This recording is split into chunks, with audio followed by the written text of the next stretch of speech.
My brother had a stroke when he was 35 and I was 33. We were in the ICU and the attending physician was very blunt with my mom. Even if we go through with brain surgery, because of his brainstem damage, my mom broke down completely right there and then. She started sobbing uncontrollably in the ICU. She asked, "Does that mean we're just going to leave him here to die?" Right at that moment, I looked over and saw my brother. He happened to be awake. He couldn't move, but his eyes were wide open. He must have heard the whole thing. I immediately rushed over and grabbed his hand. I asked him, "Bro, if you want the surgery, just blink your eye once." He blinked right away. I told him, "Okay, then we'll do the surgery. No matter what happens in the end, I'll take care of you for the rest of your life." I could see his eyes getting wet. He was completely lucid.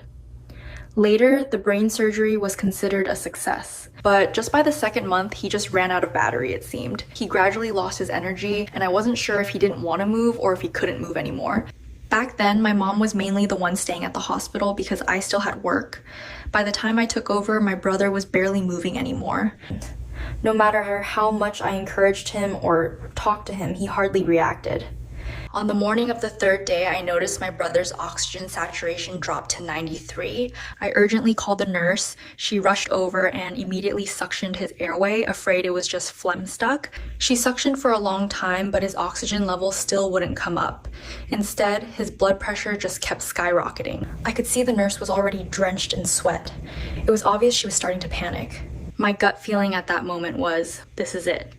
In an instant, the bedside was swarming with over a dozen medical staff.